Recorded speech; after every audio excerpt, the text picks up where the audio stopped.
Ecos de la cultura. Hola, hola. Un gustazo volvernos a escuchar en este su bonito podcast, Ecos de la Cultura. Mi nombre es Ari para los que no me conozcan y en esta ocasión vamos a platicar un poquito sobre el siguiente capítulo del libro de El Mariachi. Fíjense que en el anterior capítulo me estuvieron preguntando para quién está dirigido este podcast y creo que la respuesta sería que para quien lo quiere escuchar. Considero que utilizo un lenguaje que cualquiera puede entender y pues si a ti te gusta la cultura, la música, sin problema podrías entender estos podcasts. Me he estado centrando en el tema de la música, pero si tú eres un bailarín, pues creo que no está de más el escuchar estos capítulos, ya que pues tú te mueves con música, ¿no? Y creo que necesitamos también una formación musical para poder mover los pies, porque honestamente... ¿A cuántos no les ha pasado que su compañero de grupo zapatea como endemoniado y ni siquiera es capaz de escuchar la música y ni siquiera es capaz de escuchar el ritmo? Y bueno, creo que sí es importante también el saber escuchar, el saber analizar la música. Sin embargo, creo que también estos últimos 2 capítulos en donde hemos estado hablando acerca del mariachi, más que hablar sobre la teoría musical en sí, creo que nos estamos enfocando en este cambio que ha hecho la música del mariachi a lo largo de los años. Y creo que eso también es algo importante dentro del estudio de la danza tradicional mexicana. Entonces, no está de más el recordarles que este podcast está dirigido para quienes lo quieran escuchar. Sin embargo, pues el propósito con el que yo hice este podcast fue para todas aquellas personas que se quieran adentrar al mundo de la danza, que quieran comenzar a conocer el mundo de la música y de la danza tradicional, o pues para estos chavos que están ya estudiando y que no están entendiendo un pepino, porque eso es lo que a mí me pasaba. A mí me hubiera gustado tener material como este, tener un audio como este que me explicara con manzanitas y pues no lo tenía. Entonces creo que el podcast es una bonita manera de aprender y me gusta el formato de audio porque pues tú puedes estarte bañando y pones allí mi bonita y chulísima voz y estás aprendiendo algo. Entonces pues por eso es que me decidí hacer este tipo de proyectos. Otra cosa importante que me gustaría recalcar es que yo no simplemente vengo y hablo, no simplemente vengo y digo pasa esto y pasa aquello.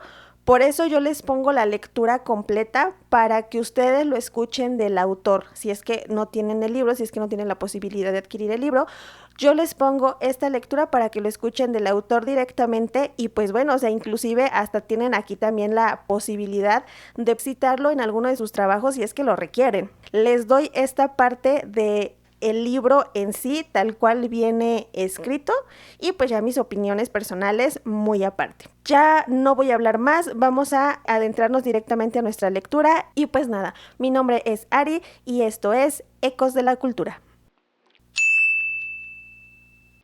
La modernidad. El mariachi en las grandes ciudades. Con la Revolución Mexicana, en la segunda década de este siglo, se inicia una nueva tendencia nacionalista que determinará transformaciones importantes en la música del pueblo. La canción campirana, gestada hacia 1870, experimenta a partir de 1910 una revitalización entre los compositores académicos. Manuel M. Ponce había dado la pauta con los arreglos a La Pajarera, La Valentina, A la orilla de un palmar, y, sobre todo, con su Estrellita. Mientras se producía la canción mixteca y La Borrachita, el dueto de Julia y Felipe Llera recorría en 1917 los Estados Unidos interpretando para los paisanos residentes en aquellas tierras las canciones mexicanas del momento. 4 firmas disqueras norteamericanas difundían una veintena de sones jaliscienses interpretados por el cuarteto coculense. Paralelamente, en 1919, la famosa Ana Pavlova, de gira por el país, montó, a partir de arreglos musicales y diseños coreográficos del género de revista, la obra Fantasía Mexicana. Vestida de china poblana y acompañada por un bailarín ruso con un atuendo de charro, bailaba de puntas nada menos que el jarabe tapatío. La versión estilizada que presentó Leximia Danzarina llegó a ser años después el jarabe oficial de los escolares mexicanos. El país vivía una fiebre de folclorismo, pero más que el genio de los compositores, la exitosa difusión del teatro de revista o la política estatal, fue el propio pueblo el actor principal en la gestación de esta nueva etapa de nacionalismo mexicano. Que un gusto musical campirano se impusiera también en las ciudades fue consecuencia ante todo del movimiento de reivindicación de la población rural que, por cierto, emigraba ya constantemente hacia las metrópolis. En la capital, la predisposición hacia las expresiones folclóricas de los diferentes estados era una secuela de la explosión popular y no una causa. Bueno, vamos a comenzar con nuestros comentarios. Ya aquí nos estamos desplazando hacia los 1900. Estamos en época de revolución, estamos en una época revolucionaria. Recordemos que aquí la mayor parte de la población mexicana estaban peleando por hacerse notar, por que la población marginada pudiera hacerse notar ante los que estaban arriba, ante el gobierno, ante el presidente, ante los de arriba. Entonces, bueno, teniendo en cuenta esto, creo que es algo que el gobierno pudo hacer como para mantener un poquito la paz en época revolucionaria, era que ok, no te voy a dar lo que quieres, creo que eso es algo que hasta la fecha pasa, no te voy a dar lo que quieres, pero vamos a tapar un poquito la herida dando a conocer lo que tienes. O sea, sí. Bueno, y esta es una opinión muy personal, ¿eh? Yo así lo entiendo, yo así lo analizo. Igual y a lo mejor algún politólogo o alguien que se dedique a la historia política de México me podría corregir. Pero pienso que el gobierno de aquel entonces, para aplacar un poquito la situación, que pues bueno, más adelante ya se iba a desatar lo que es la revolución como tal, pienso que dijeron, bueno, miren, no nos vamos a pelear ni vamos a levantarnos en armas, le vamos a mostrar a todo México lo que ustedes como población rural tienen, que es esto bonito, que es esta parte pintoresca de lo que tanto hemos estado hablando en anteriores episodios, esta música tan movida que nos conecta con nuestras raíces. Entonces, bueno, no te vamos a solucionar, pero sí vamos a hacer que los demás volteen a verte como, pues mediante tu música, mediante esta música rural, mediante esta música campirana que nos estás trayendo. Entonces, bueno, creo que también esto es un factor importante para lo que después se va a venir suscitando en las siguientes líneas de la lectura. Según Castañeda, durante la Revolución se había dado una gran producción, difusión e intercambio de canciones, sones y corridos. En la etapa post-revolucionaria ocurrió un proceso doble. Por un lado, de concentración de la música popular en las grandes metrópolis de provincia y la Ciudad de México y, por otro, la dispersión desde allí hacia los pequeños poblados y rancherías. Con esto me acuerdo mucho de nuestra primera lectura de 5 ideas falsas sobre la cultura, en donde hablamos acerca de que todos somos una mezcla. Aquí tal cual está escrito. Llega lo que es la música de todas partes a concentrarse en las ciudades, en este caso pues en la Ciudad de México, y de allí se ramifica otra vez hacia todos lados. O sea, es como... Pues es que eso es un mix, es una mezcla de culturas, una mezcla de música, es una mezcla de sonidos, es una mezcla de estilos, de instrumentación. O sea, aquí está clarísimo lo que vimos en la primera lectura. Y si no la han escuchado, pues vayan a escuchar esa primera lectura en donde nos menciona esto. No hay culturas puras. Todos somos una mezcla de algo y aquí está tal cual.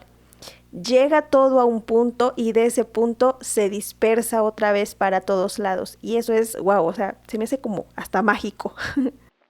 La capital estaba en 1925 rebosante de cantadores, grupos musicales, orquestas típicas y ejecutantes vernáculos provenientes de la mayor parte del territorio nacional: Sonora, Tamaulipas, Veracruz, Oaxaca, Yucatán. Entre esos, representantes del sentimiento nacional.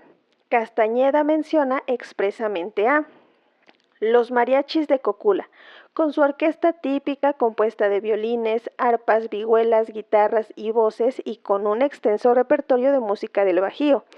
Y a los mariachis de Guerrero, cantadores de chilenas, gustos, sones y malagueñas, con sus orquestas de violines, vihuelas, guitarras, vihuela pausona, arpas y tambores. Es muy probable que los grupos musicales que enumera este autor viajaran a la capital por iniciativa propia y luego, la mayoría, haya retornado a sus tierras llevando un nuevo repertorio, aprendido de sus hermanos de otras regiones. El caso de los mariachis de Cocula fue diferente. Habían sido contratados por personajes de su región para que vinieran a tocar en reuniones de políticos de la época y se atrevieron a permanecer en la urbe como músicos populares. En 1920, el doctor Luis Rodríguez auspicia el viaje del mariachi de Cirilo Marmolejo, quien, concluido su compromiso, decidió quedarse con su grupo a probar suerte en México. Pasaron años de apuros. Ir de calle en calle a todas horas, entrar en las vecindades, en las pulquerías y en cantinas, sentir desprecios y recibir humillaciones a fin de hacerse escuchar y ganar unos cuantos centavos.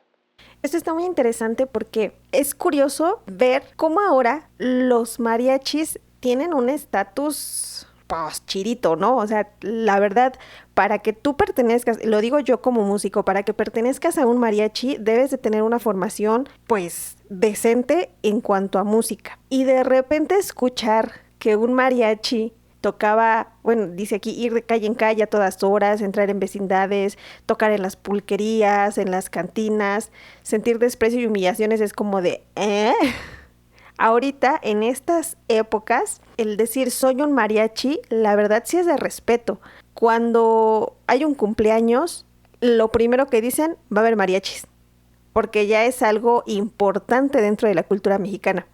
No dicen, ay, vamos a hacer un guapango. Todavía ni conocen, mucha gente ni siquiera conoce lo que es el guapango. Entonces, es interesante, ¿no? O sea, cómo en sus inicios, pues sí, fueron bastante las penurias que pasaron los primeros mariachis para convertirse en lo que ahora es. Está muy interesante.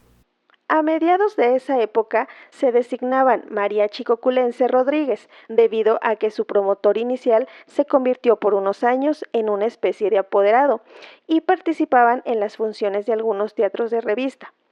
Para 1925 ya habían realizado sus primeras grabaciones de discos, básicamente con sones de su tierra.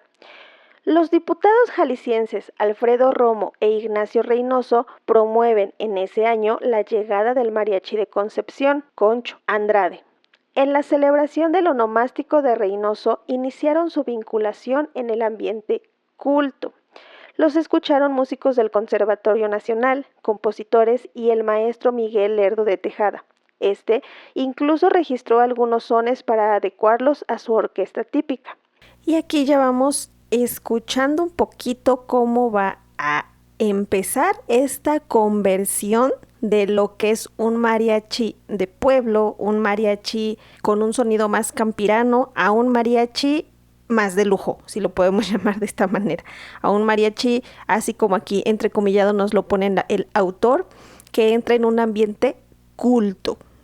Con el apoyo de intelectuales, este mariachi ofreció los primeros conciertos radiofónicos en las estaciones de los periódicos Excelsior, el 4 de agosto de 1925 y el Universal, el 9 de agosto de 1925.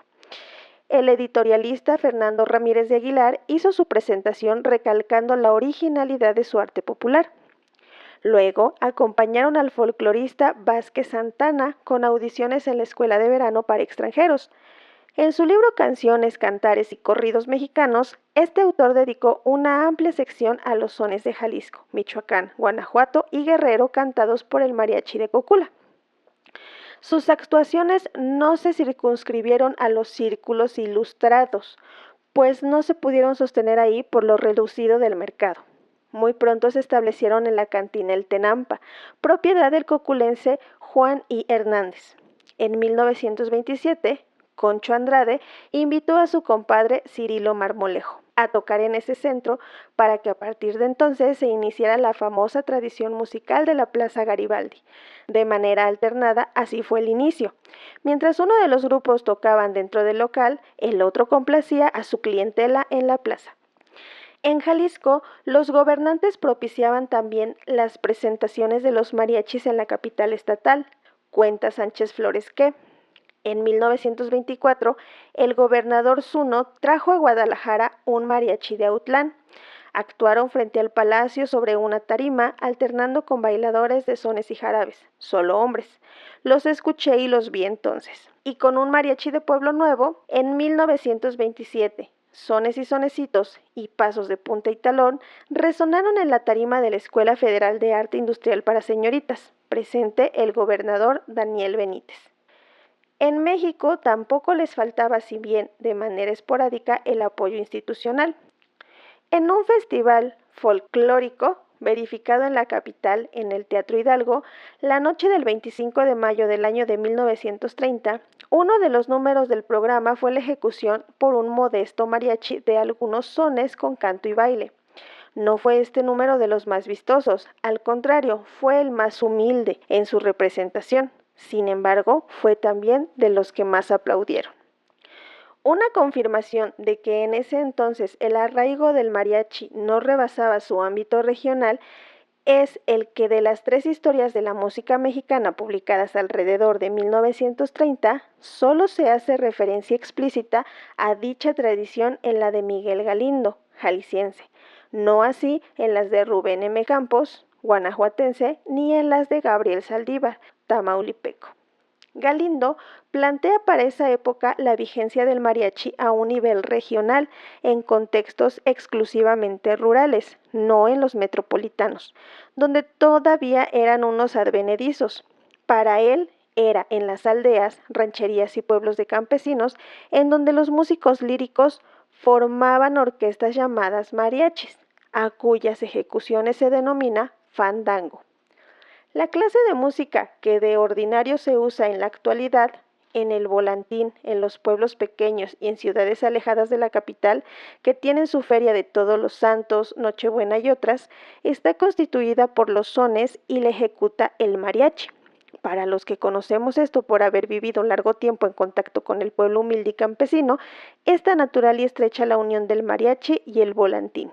Este autor constata que, con la introducción de los ferrocarriles y los automotores y el consiguiente incremento de la comunicación en las poblaciones de cierta importancia, las condiciones habían cambiado por completo. Los músicos van en estos vehículos a los pueblos pequeños, volviéndose su lugar de residencia, en donde tienen bastante trabajo profesional.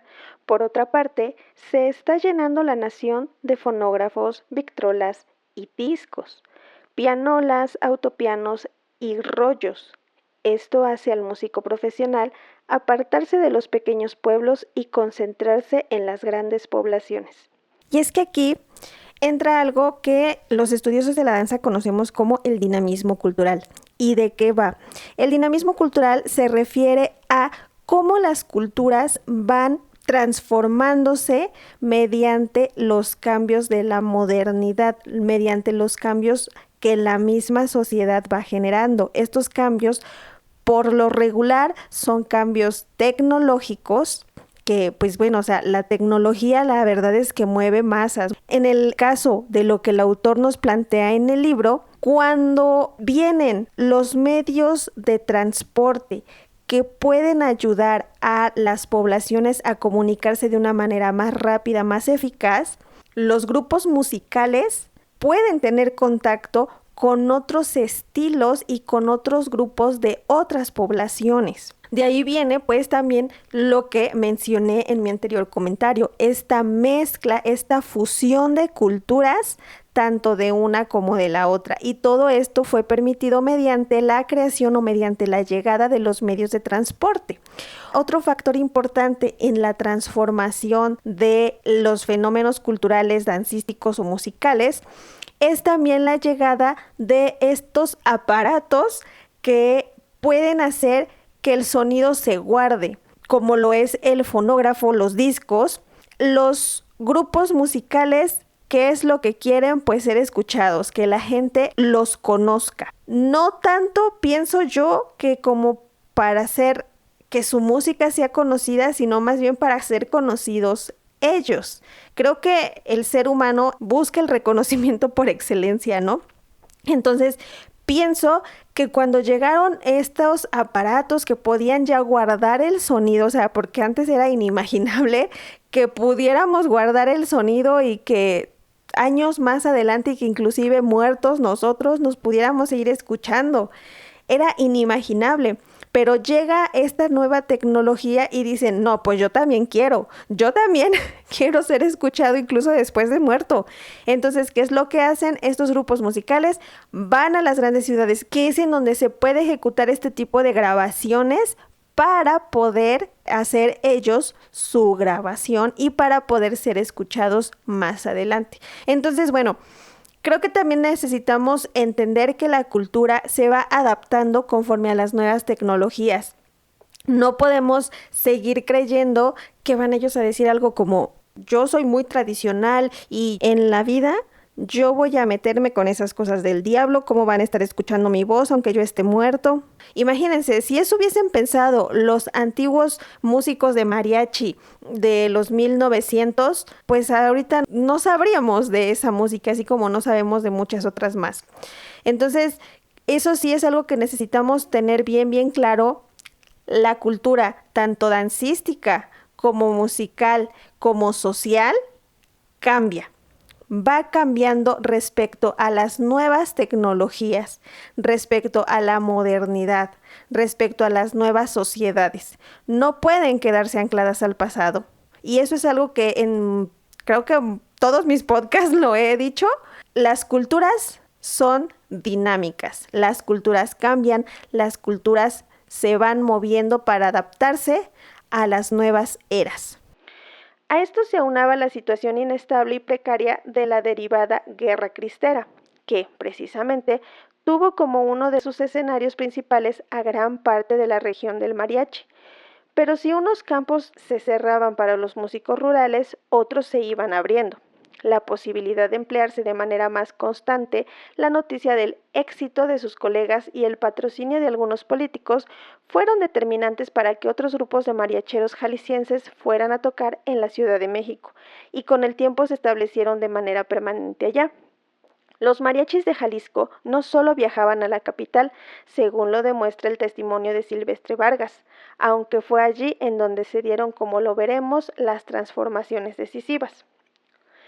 En 1931 nos contrataron para ir a Tijuana, allá en la frontera norte.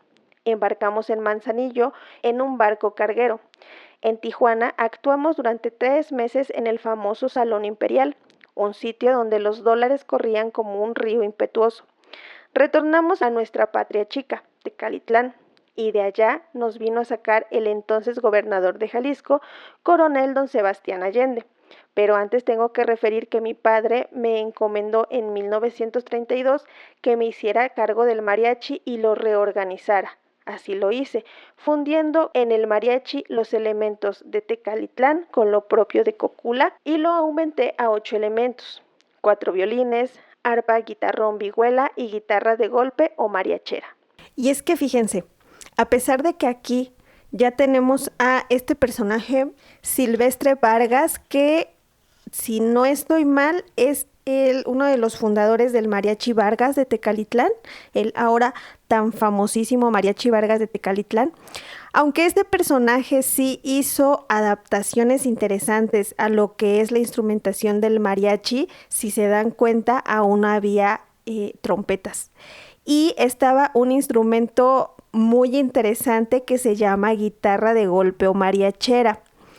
Esta es una guitarra, si lo podemos llamar como una guitarra común, como las que ahorita se utilizan, nada más que en lugar de tener 6 cuerdas, tenía 5 cuerdas. Bueno, tiene, porque hay algunas personas que aún todavía la tocan. Es una guitarra aún muy campirana, muy hecha artesanalmente. Las guitarras de ahorita pues sí ya son de que las ponen bien bonitas y les hacen su acabado todo brillosito y toda la cosa, pero pues antes existían personajes llamados lauderos, que bueno, todavía siguen existiendo, pero ya no son tan conocidos.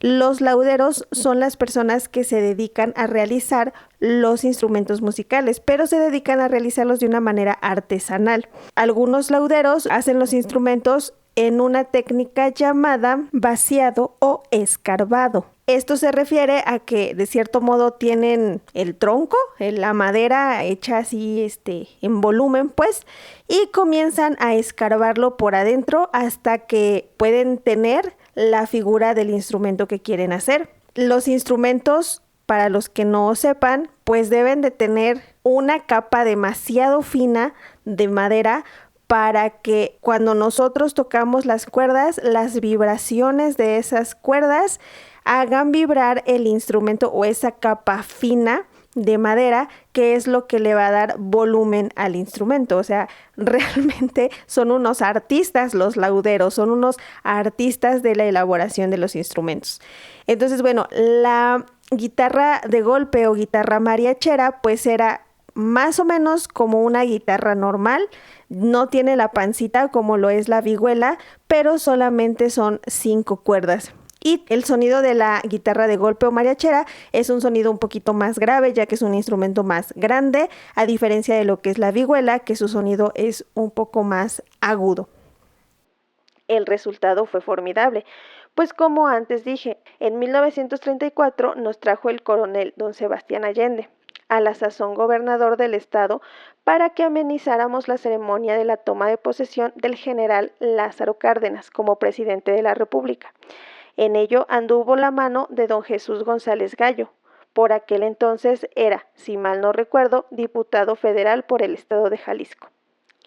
Al principio los mariachis llegaban a tocar sin uniforme, como era costumbre en sus lugares de origen.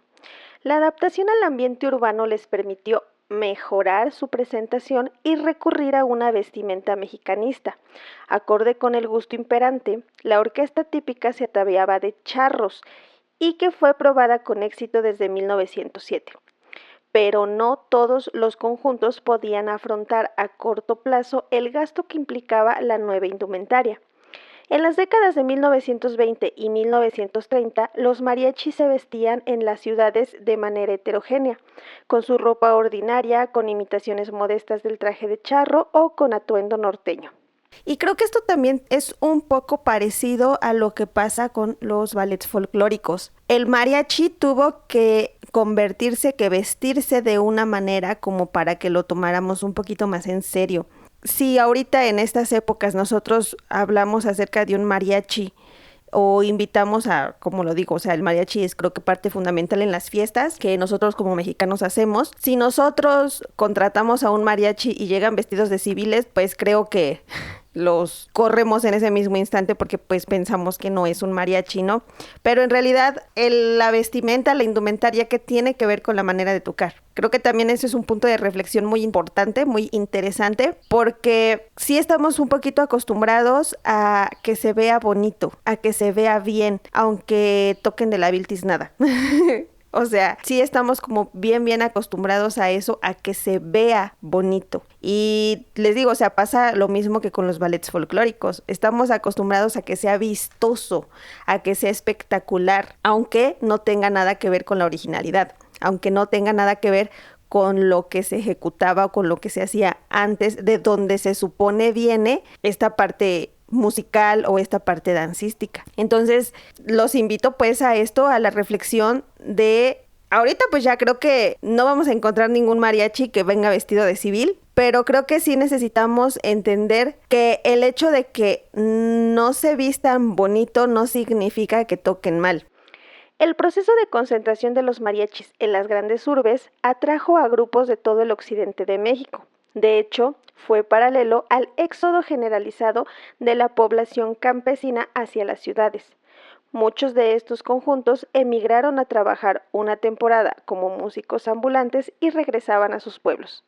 Algunos de ellos o algunos de sus miembros decidían quedarse en las capitales debido a las mejores posibilidades de empleo. Así, en la medida en que los integrantes originales de los mariachis jaliscienses, ya radicados en la capital, preferían retornar a su terruño, comenzaron a ser reemplazados por mariacheros o músicos de otros lugares. Más aún, ante la relativa bonanza de los mariachis de Cócula, pronto comenzaron a surgir imitadores, grupos de otras regiones que copiaban sus melodías, su estilo de tocar y la denominación, o músicos que se incorporaban como mariacheros en los conjuntos que requerían elementos. De esta manera se inició la formación local de mariachis en la capital y otras ciudades, Guadalajara por supuesto. Y no sé, pero yo me lo imagino algo así como la viralidad del mariachi, o sea, hablando en palabras de la actualidad, es como la viralidad de la música de mariachi. O sea, lo vemos ahorita, ¿no? Algo que funciona en redes sociales, todo el mundo lo quiere hacer. Un TikTok viral, un reel que a todo el mundo le gusta, todo el mundo lo quiere hacer. Lo empiezan a reproducir y empiezan a salir más y más personas que lo vuelven a hacer. Pues lo mismo pasaba en aquel entonces, ¿no? Y más teniendo en cuenta que el mariachi pues generaba ingresos. Entonces, pues yo creo que sí es como bien lógico que ya cualquier persona que no fuera de las comunidades de donde provenía el mariachi, pues ya agarrara un instrumento y dijera, enséñame, yo también quiero aprender. Entonces, el mariachi realmente salió completamente de su zona, salió hacia las ciudades para que no solamente las personas de la comunidad de donde era originario el mariachi lo tocara, sino que lo tocara incluso gente que ni siquiera sabía de su existencia. Y de hecho, en la actualidad, me parece que ya las personas que se integran a los mariachis deben de tener conocimientos muy, muy avanzados acerca de los instrumentos o de la música. De hecho, creo, no estoy muy segura, corríjanme si estoy mal, pero creo que ya hasta en los conservatorios se enseña lo que es la música de mariachi. Cuando esta pues nació de simples acordes y simples notas musicales, y digo simples no porque sean fáciles, sino que llevan una estructura mucho menos compleja que lo que se toca en la actualidad. Yo sé tocar música de mariachi, sé tocar la vihuela y pues me defiendo un poquito en lo que es la parte de los sones y jarabes, pero pónganme a tocar una de Juanga y no sé ni papa. O sea, no tengo ni la menor idea porque son otras las características que llevan ese tipo de música. Entonces sí, creo que ahorita el mariachi alberga a músicos académicos, a músicos estudiados, como lo dicen los abuelitos, que ya no solamente se dedican a acompañar al violín, por ejemplo, en el caso de la vihuela, ya no se dedica únicamente a acompañar al violín. O sea, ya es toda una instrumentación completa de lo que también se le puede llamar como una orquesta. O sea, ya es una orquesta el mariachi, ya no es un conjunto que simplemente servía para bailar, porque en realidad, como lo estuvimos viendo en el capítulo anterior, el mariachi era para que la gente bailara. Ahorita ya no, ahorita tienen que hacer circo, maroma y teatro para que ellos solitos sean espectaculares. Y creo que eso es algo bien interesante, ver este cambio, pues, de cómo pasó de ser música del pueblo y para el pueblo, y se pasó a transformar a algo vistoso, a algo grande, a una orquesta. Y porque incluso ya hasta cambió también el número de sus integrantes. Entonces, por eso es que les digo que tiene mucho que ver con los ballets folclóricos. Ya no solo se queda dentro del pueblo, sino que sale y se agranda, se hace vistoso, se hace espectacular. Sin embargo, antes de llegar a ser una institución como músicos populares de las grandes ciudades, los mariacheros se sobrepusieron a situaciones difíciles. Soportaron penurias, ayunos, menosprecios, deambularon por las calles para buscar clientela y el colmo, la policía les impedía tocar. Francisco Yáñez Chico, guitarrero guanajuatense integrado al mariachi de la capital, cuenta como todavía en 1938 apenas estaba comenzando eso, lo de la plaza de Garibaldi, y lo principal era el Tenampa y no la plaza. Y esa es la causa de que nosotros, los mayores del mariachi en México, decimos el Tenampa, voy para el Tenampa, hay en el Tenampa, y este Tenampa es una cantina que pusieron en ese lugar Juan I. Hernández y Amalia de Hernández. Amalia de Hernández únicamente tiene el nombre parecido, pero no tiene nada que ver con Amalia Hernández. Estamos hablando de Amalia de Hernández. De hecho, esta persona creo que era Amalia Díaz. me parece. Y ahí, o por lo que medio investigué, el Tenampa era una cantina, un barcillo en donde pues allí iban a tocar los mariachis porque pues no puede haber borrachera sin un buen mariachi que nos haga chillar. Entonces Amalia de Hernández era la esposa justamente de Juan y Hernández. Y cuando su esposo murió, por lo que medio investigué les digo, Amalia de Hernández fue la primer mujer encargada de una cantina. Eso también es un dato interesante. Aquel lugar era feo en ese tiempo.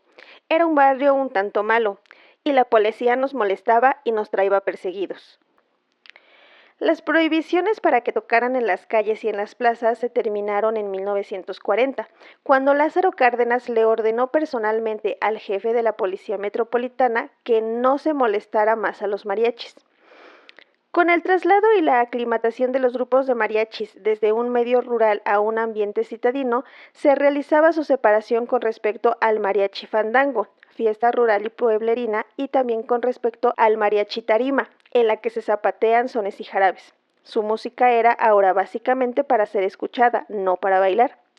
Se producen asimismo otros cambios importantes. En primer lugar, se instituye un prototipo, el mariachi de Cocula. Se conforman, en un medio con mayores posibilidades pecuniarias, mariachis más numerosos y que en ocasiones combinan las tradiciones instrumentales de varias regiones e incluso experimentan con determinados aerófonos, como la trompeta. Se inicia luego la tendencia de usar como uniforme una versión del traje charro. Comienza la formación de mariachis y mariacheros en las mismas ciudades. Se establece la costumbre de reunirse en lugares especiales, la plaza de Tlaquepaque y la de Garibaldi en México, para esperar mientras los grupos son encontrados. El convenio se discute y se arregla en la calle y frecuentemente por un tanto. Y pues creo que eso es lo que hasta la fecha se sigue llevando a cabo. Creo que, bueno, por lo menos aquí en Puebla tenemos también nuestra Plaza Garibaldi, en donde pues ahí también podemos encontrar mariachis. Queremos un mariachi y no conocemos quién o no tenemos algún conocido que sea mariachi, pues nos vamos a la plaza y ahí vemos a quién contratamos, checamos precios y todo eso. Cuéntenme en los comentarios si de donde ustedes nos escuchan también existe esta placita en donde se juntan los mariachis y ustedes pueden ir y contratar al mariachi que más les guste o el mariachi más accesible económicamente hablando. Cuéntenme si en su ciudad tienen esta plaza, cómo se llama y pues de dónde son. Cuéntenme si son de México o si es de alguna otra parte del mundo. Porque fíjense, algo también bien interesante. En Spotify tengo como esta posibilidad de ver en dónde nos escuchan. Y Dios mío, me están escuchando en Argentina. Oh, me volví internacional.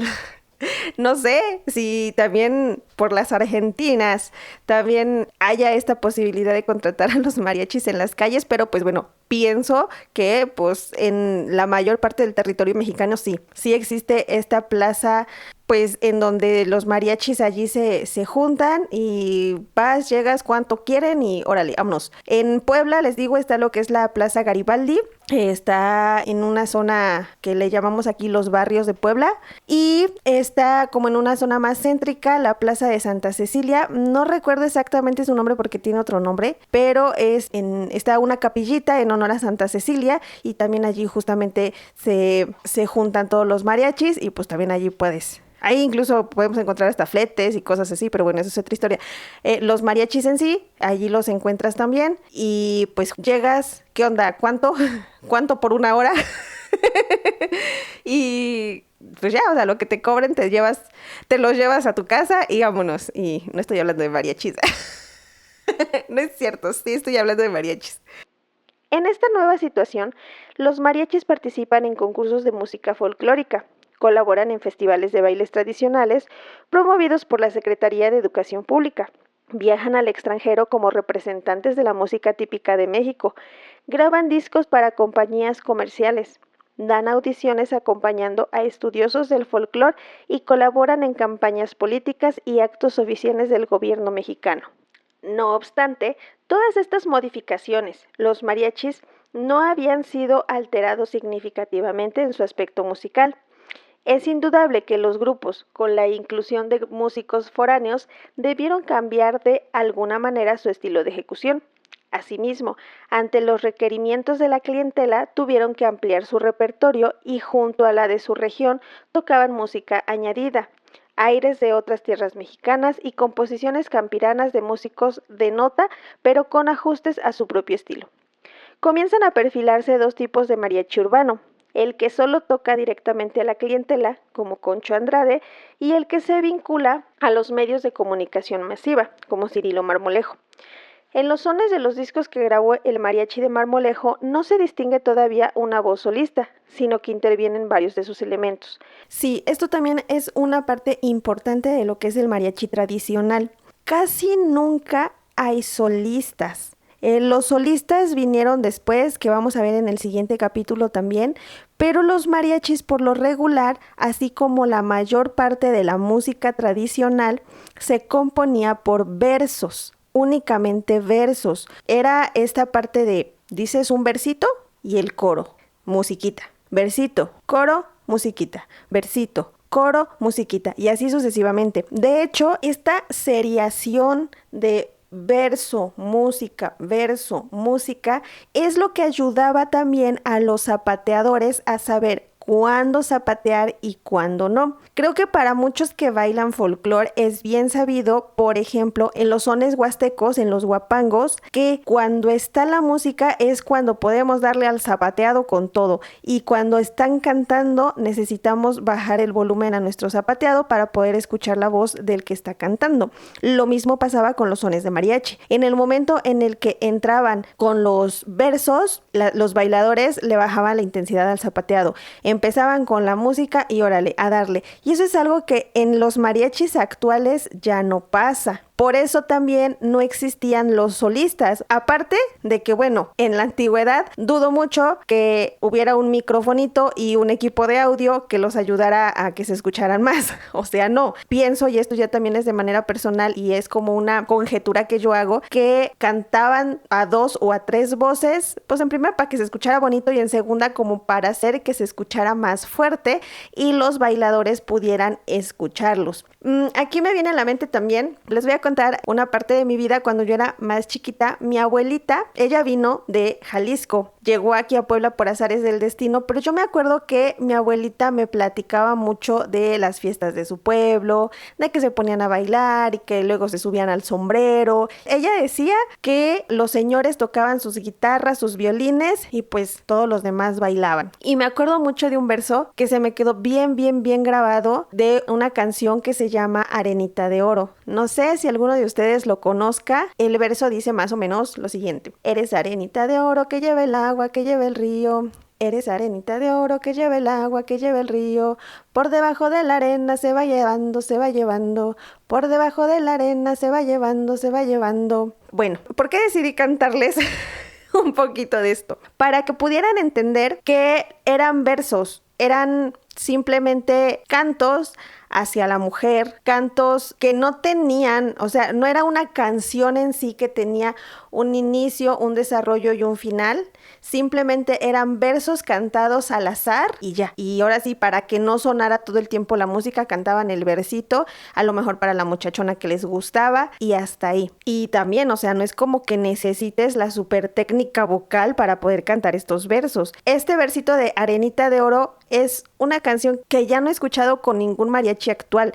De hecho, si ustedes buscan en YouTube el mariachi coculense de Cirilo Marmolejo y buscan Arenita de Oro, ahí la van a poder encontrar también. De hecho, cuando la encontré casi se me salió una lágrima porque me acordé de mi abuelita.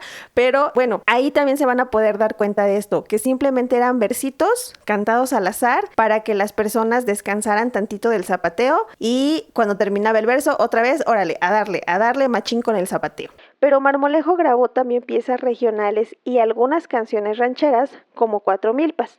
Invadió así un género dominado hasta entonces por los tríos, como el Gárnica Asensio, que se acompañaban por piano, orquesta de alientos, maderas o de cuerdas. Bueno, aquí voy a hacer nada más una intervención rápida. Hay una manera de clasificar a los instrumentos para lo que es la música orquestal. Se clasifica por cuerdas, alientos, tambores y pues muchos otros más. En la parte de los alientos, digamos que tenemos dos clasificaciones: alientos de madera y alientos de metal. Y por alientos de madera tenemos algunos que son como muy obvios, que son la quena, la zampoña o zampoalla, algo así, ustedes me entienden. Estos instrumentos que su exterior es de madera, pero también tenemos instrumentos cuyo exterior es de metal. Y ustedes van a decir, ¿cómo puede ser de madera si yo estoy perfectamente viendo que es metal? No, hay algunos instrumentos de aliento que necesitan una lengüetita que se ponga en la parte que te metes en la boca, que es de madera. Esa madera es la que vibra y es la que produce el sonido. Algunos instrumentos que son alientos y que son de madera son, por ejemplo, el saxofón, que tiene esa lengüetita, el clarinete, el oboe. Son como estos instrumentos que exteriormente parecieran de metal, pero se consideran de madera por esta parte interna o esta lengüetilla que es la que hace que el sonido pues surja. Díganme que no aprenden algo nuevo en mi podcast. Fue también el de Marmolejo el primer mariachi que acompañó a Lucha Reyes, forjadora hacia el final de los 20 del estilo bravío, y el primero que apareció en una película, la versión sonora de Santa en 1931. Concho Andrade sería el principal promotor de la agrupación sindicalizada de los mariachis urbanos. Por entonces, el naciente género campirano ranchero alternaba principalmente con el género regional, de intención más localista, y con el género romántico, de sabor más urbano. Se empezaba a difundir el foxtrot, el tango y la incipiente canción bolero. Los músicos con preparación académica no se preocupaban aún por componer canciones especialmente para mariachi. El balance musical de este conjunto rústico de cuerdas y su lógica de ejecución eran a grandes rasgos los originales trasladados a las grandes ciudades. Y pues bueno, hasta aquí queda nuestro capítulo de el día de hoy.